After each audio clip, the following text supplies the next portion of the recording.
We are going to give you a brief overview of why all chiropractors need to document their techniques, and why in the last 100 years of our profession, not documenting what we do has resulted in many ills. If someone were to ask you the following question: do you document the techniques used in your office? Yes, you. I'm sorry. I can talk to you, but you can't talk to me. Maybe we could enlist the help of Dr. Lee Abbott to speak for you. Lee? Hi, John. It's good to see you. Could I ask you to speak for the chiropractors watching the CD? Yes, I will. Very good. Thank you. Have a seat. So, Lee, do you document the techniques used in your office? Yes, I do. I write down the listing. I'm not talking about the listing. I'm talking about the actual technique itself. Was the patient sitting or standing? What was your actual contact? If I use the Gonstead technique, I write down Gonstead. Well, I'm sure you do use Gonstead, but I'm equally sure you use other techniques as well. And what about those techniques that you've developed from scratch, personal techniques? They're not listed in any books. Well, I don't write down those techniques. I can't. Well, thank you for being honest, Lee. Many doctors wouldn't acknowledge this. But the fact is, you don't document your techniques. And over 90% of the profession has the same problem. A single vertebral listing has many techniques that can be applied. And I'm sure you've used different techniques for the same listing, haven't you? Yes, I have. If a person comes in and I find that he or she has a posteriority of C5, there's about 5 different ways I can move that vertebrae. Well, how do you determine which technique you use? Effectiveness of the adjustment and patient comfort. That's excellent, Lee. So we can say that chiropractors have many options when it comes to techniques used on a single listing. But don't you think it's important for the patient that the doctor write down the exact technique used? In fact, don't you feel that documentation of technique is the most relevant clinical data that can be recorded? I feel it's very important, but a lot of the times the doctor just doesn't have the time. Well, the time problem has been solved with the Dewberry system. In fact, documenting your technique now can actually save you time by eliminating the guesswork. And that's what we're going to talk about in this CD, as you'll see later. But let's summarize the problem. If a patient comes back to you after 6 months or so and wants to be treated with the same technique, how do you know what technique was performed?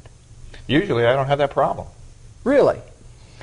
All right, let's say the patient says, "Doc, for 6 months I was in pain. You finally fixed me. It was wonderful. But I have to be honest, several of the adjustments that you gave me weren't working, and I was about to give up.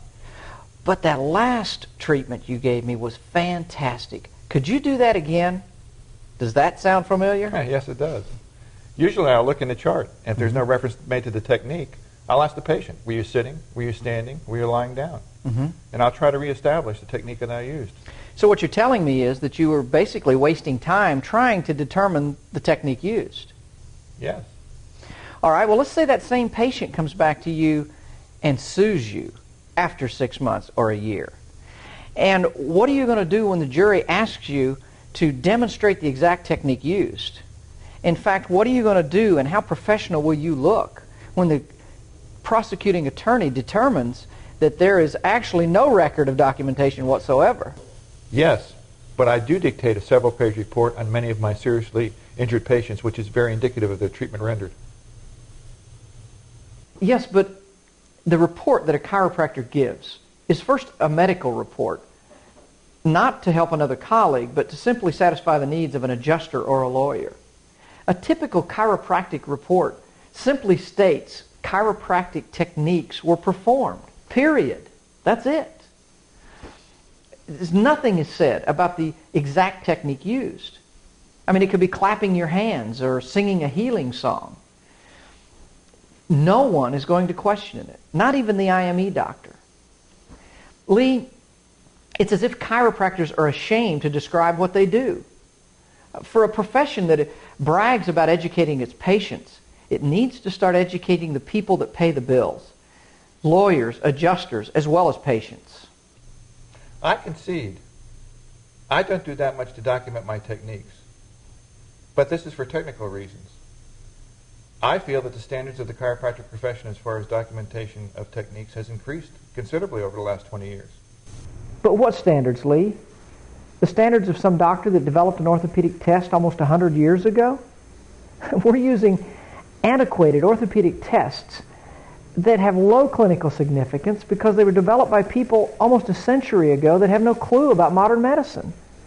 We prefer to document the positioning of orthopedic tests rather than the positioning of chiropractic techniques.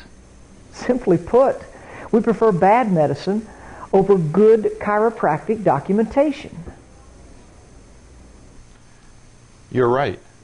The necessity of establishing an interprofessional relationship has forced us to use orthopedic testing, even though there is much more important clinical data that should be used before these orthopedic tests.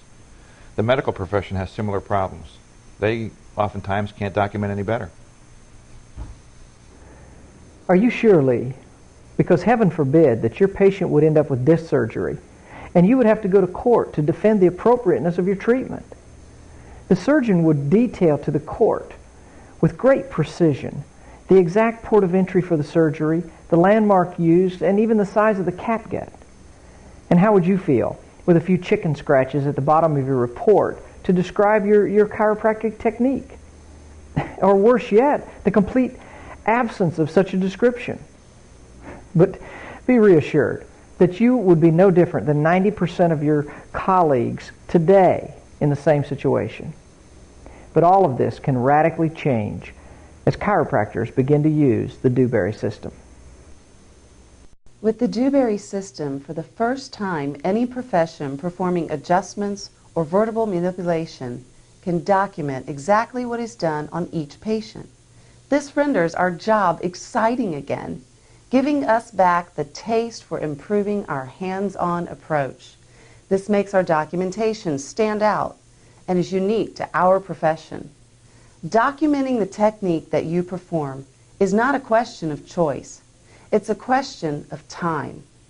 With the publication of this CD-ROM, in 2 years from now, not documenting your technique will be the equivalent of substandard care, with all the legal implications associated with it. You can make a smart choice now and put new fire in your professional life. Speak, write, and show what you do and be proud of it. Help your patients more, communicate with your colleagues, and protect your liability.